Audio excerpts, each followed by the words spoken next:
Joining me now, legendary figure skater Kristi Yamaguchi. She's the first Asian American to win Olympic gold in the figure skating category, and she's the founder of the Always Dream Foundation, which promotes access to reading for low-income families. Kristi, it's an honor to have you on the show. I don't know if you heard my conversation with Amanda Wynn a moment ago, but, you know, we can't all fix hatred in this society, but what we can do is reach out to our Asian brothers and sisters who are feeling this fear, and let them know they're not alone, and that the rest of us will put our necks out to keep them safe. Absolutely, and I think that's why it's so important to have these conversations. Starting a year ago, but certainly now with the escalation of the violence that's been happening, and the more voices that are raised, I think the more the Asian American community will be heard, and hopefully that will bring about some solutions and peace and harmony, and just, breaking down those walls of racism that are creating this. Your particular story is a story of great success, but it's also the story of how deeply rooted anti-Asian racism is in the United States. Your great-grandparents emigrated to the United States from Japan. Your grandfather, during World War II, was serving as a lieutenant in the United States Army, but your mother was born in a World War II internment camp in America. Mm-hmm. Yes, that's right.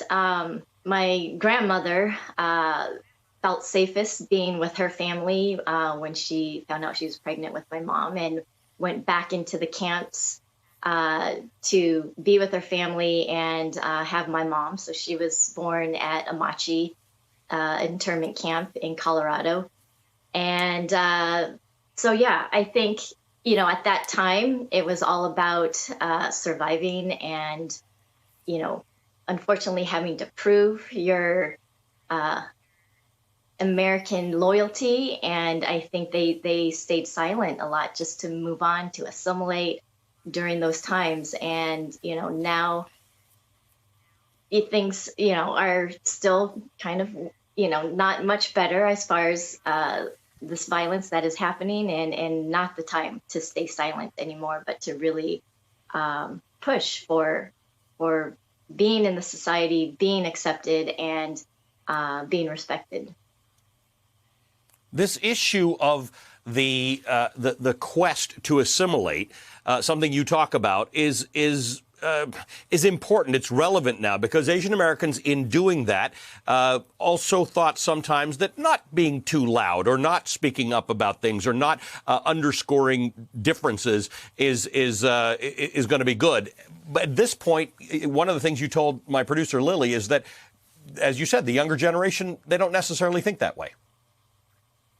They don't, and I think that's great. I think they are the ones who are opening this door for, voices to be heard, and they embrace, everybody's differences. I think we all know what makes America so great is the diversity, and that strengthens who we are. And, as an athlete, as an Olympian, we take the Olympic oath to hold up those Olympic values. And it was the greatest honor of my life to represent our country and, and the values that are American. And I think there are some that are a little lost right now, and it's just finding our way back there.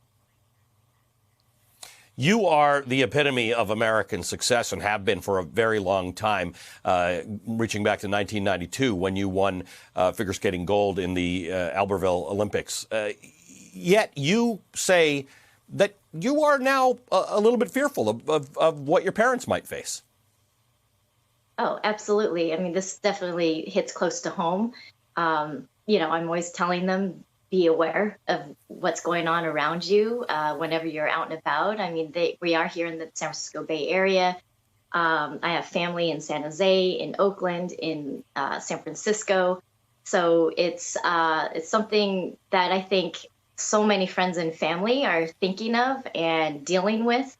And, I wouldn't say always looking over their shoulder, but, it's something that we shouldn't have to be worried about. And the hurt and the compassion that we want to go, or not the hurt, but the compassion that we want to spread throughout the community is out there. And, it's not just going to take the Asian American community, but, everyone as a whole coming together. It's going to need everybody joining hands and saying that the Asian American community is part of our fabric of our country, and we're going to work hard to keep members of that community safe. Christy, good to see you. Thank you for joining us. Christy Yamaguchi, Olympic figure skating gold medalist and founder of the Always Dream Foundation.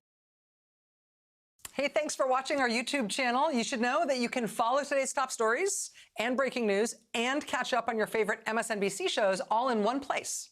Download the NBC News app today.